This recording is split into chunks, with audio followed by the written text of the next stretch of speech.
buscaré.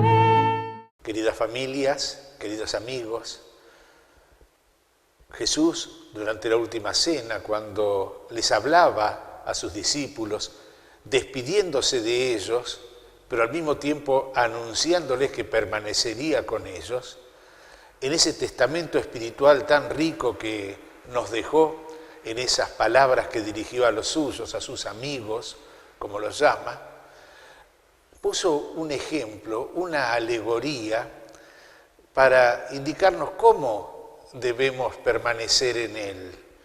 No solo aquellos discípulos, sino también nosotros. Y es la que conocemos como la alegoría de la vid y de los sarmientos, de las ramas, de los frutos. Durante la última cena Jesús, allí, mediante este ejemplo que ponía, nos indicaba como 3 condiciones para que el discípulo dé frutos de vida cristiana, frutos de santidad, frutos de santidad que se hace también contagiosa en la misión. Y nos decía así Jesús, así comenzaba en la última cena: yo soy la vid y mi Padre es el viñador. Él se identifica con esa planta que vivifica las ramas para que éstas den frutos. Y nos presenta a su Padre, al Padre del cielo, como aquel que cuida de esa vid, que es su Hijo plantado en este mundo. Y cuando Jesús nos habla de esas 3 condiciones, podríamos decir que una y la más importante es aquello que se expresa al final de este ejemplo que pone Jesús y que dice así: la gloria de mi Padre consiste en que ustedes den frutos abundantes y sean mis discípulos. ¿Qué es lo que nos está pidiendo Jesús? Que nuestra vida esté orientada a la gloria de Dios, a la gloria del Padre. Y así es donde nos preguntamos, ¿para dónde van nuestras cosas? Porque cuando hacemos algo, lo hacemos para algo, tenemos una finalidad, tenemos una meta, tenemos un objetivo. Lo importante es la orientación que damos, no solo a los hechos concretos, a las acciones de todos los días, sino a toda nuestra vida, hacia dónde nos vamos encaminando. ¿Realmente hacia Dios, hacia su gloria, o nuestros objetivos se detienen solamente en mirarnos a nosotros mismos y nuestros intereses? La gloria de mi Padre es que ustedes den frutos abundantes. La segunda condición que propone Jesús es permanecer en Él. Dice Jesús: yo soy la vid y ustedes los sarmientos. El que permanece en mí y yo en él, da mucho fruto, porque separados de mí, nada pueden hacer. Pero ¿cómo estamos nosotros unidos a Jesús? Nosotros podemos imaginar ese injerto que se hace en la vid, en un vástago nuevo, vigoroso, en un vástago sano, se injerta otro vástago para que,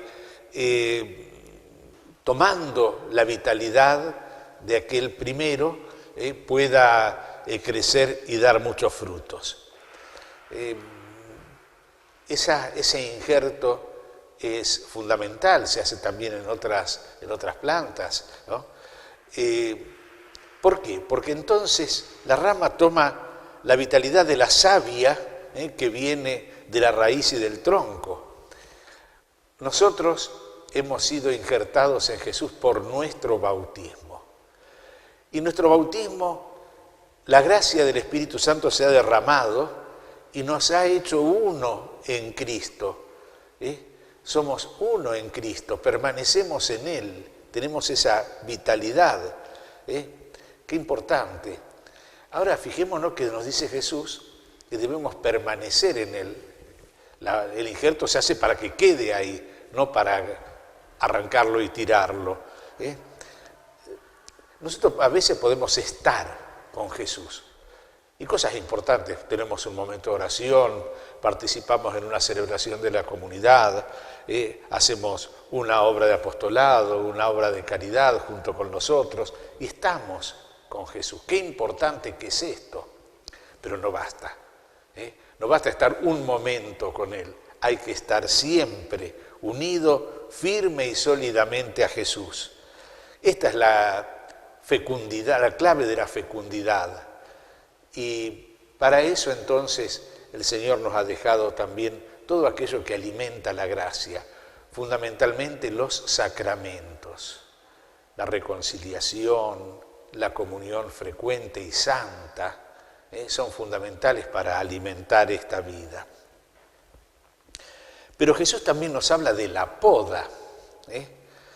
Dice, mi Padre corta todos mis sarmientos que no dan fruto.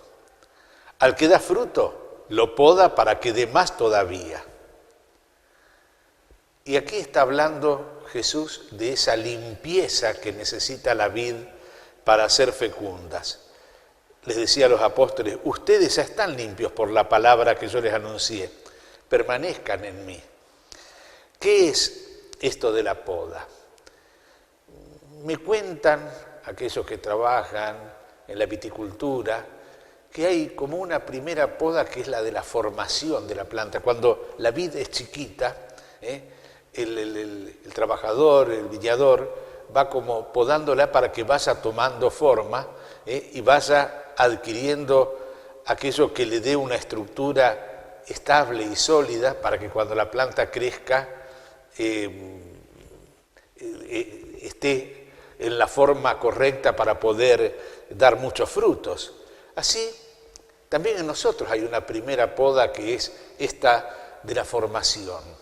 Qué bueno es cuando desde chicos nos han ido formando, sacando aquello, apartando de nuestra vida aquello que no corresponde, que no está bien, y haciendo que tengamos un plan de vida.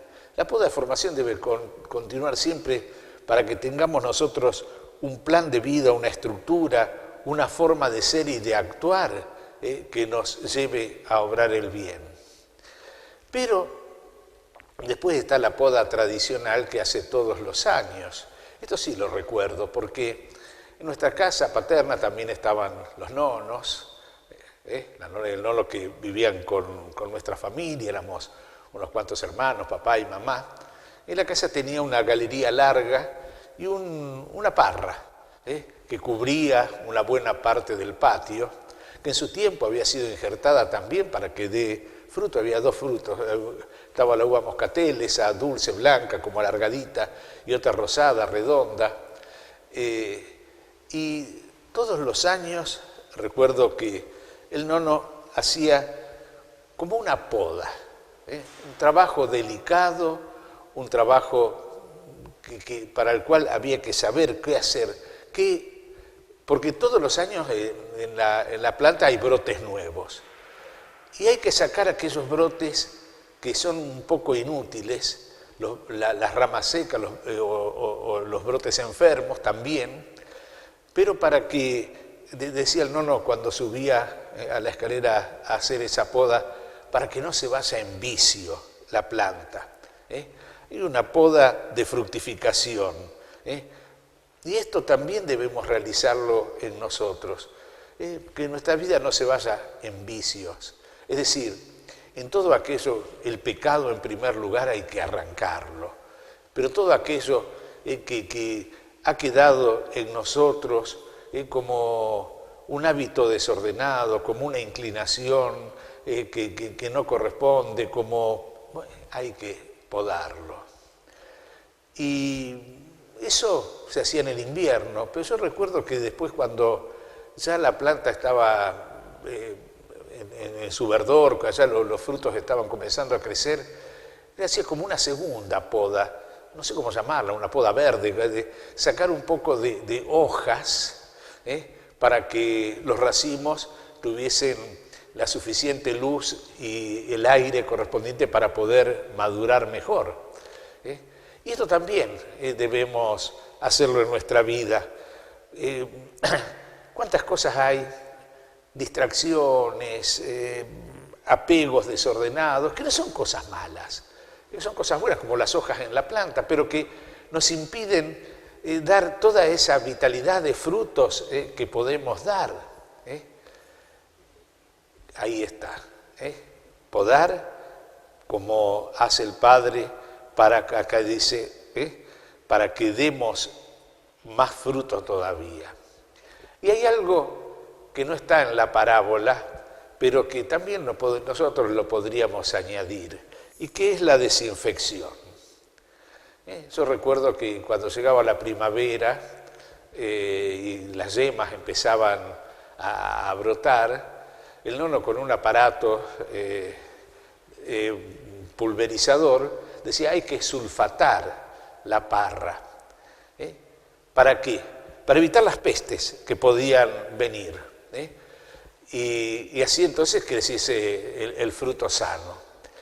Y esto también, qué importante es en nosotros. Hay que desinfectar nuestra vida, prevenir las pestes, es decir, dejarnos tocar por todas esas gracias actuales del Espíritu Santo para que nuestros frutos no estén manchados por todos aquellas seducciones del mundo que realmente nos impiden dar fruto. Y que son muchas. Por eso entonces yo creo que qué bueno es en este domingo que también nosotros escuchemos la palabra de Jesús y la hagamos propia. Quizás imaginando un poquito al viñador trabajando su vid querida, pero sintiendo que esa vid somos nosotros, somos la iglesia, somos cada uno de nosotros. Jesús lo dejó como una palabra de su testamento espiritual. Yo soy la vid y mi Padre el viñador. Ustedes son los sarmientos. El que permanece en mí, yo en él, da mucho fruto. Separados de mí no pueden hacer mucho. El sarmiento que no da fruto se tira y se seca, se recoge y se lo arroja al fuego y arde. Si ustedes permanecen en mí y mis palabras permanecen en ustedes, pidan lo que quieran y lo obtendrán, nos dice Jesús. Hagamos nuestra, pidamos la gracia del Señor de hacer nuestra esta palabra. Que Dios los bendiga.